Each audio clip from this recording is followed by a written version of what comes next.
Geoengineering, the ever-changing experiment, and we are again part of that experiment. Russian scholar warns of secret U.S. climate change weapon. We have Russia engaged in this as well. We also have China. And this is one of the reasons why it's so hard to get any sort of mainstream coverage, because the big players are all involved up to their eyeballs. So that's one of the reasons the media coverage is so sparse, but it's coming. What do weather weapons do? They wreak havoc in countries without anybody knowing they're even under assault. In the case of floods, droughts, all of this is a form of weather weaponry and weather warfare. And there is no arguing that we are all a part of weather warfare when our climate is being impacted the way it is right now.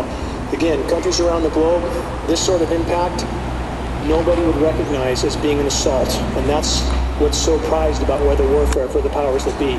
Nobody even knows they're being attacked. Bridges, infrastructure, wiped out. You can literally bring a country to its knees.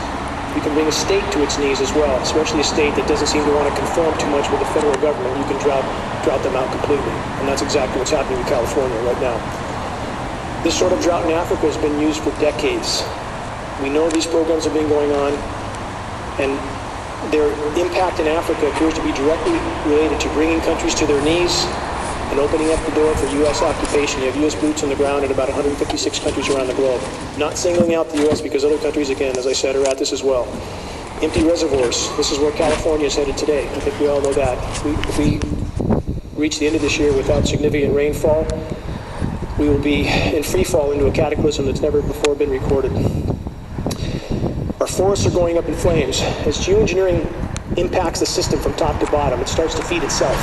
As you cut off the moisture for boreal forests, which are the lungs of the planet, the terrestrial lungs of the planet, and they begin to burn, that feeds into the entire climate cycle and begins to tilt it even further off scale. So this is a non-linear equation. Once it starts to tilt, it tilts faster and faster.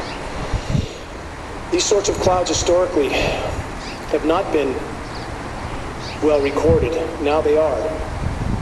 This sort of sky that many have become accustomed to and think is somehow normal is anything but. This is an aerosol coverage that all of you seem to have seen before, and many people have begun to accept this as being natural, but it takes a lot of material to block the sun to that degree, and all that material is settling down on all of us. We're all breathing it in. Anybody who thinks that's commercial traffic is in a different reality. Earth's atmosphere is being used as a physics laboratory for experiments, multiple experiments without our consent, without our knowledge. Even some of your elected officials don't even know. So some of the information that I'm giving you, they don't know anything about because there's no lobbyist educating them on this topic except to educate them to promote and do more of this type of technology.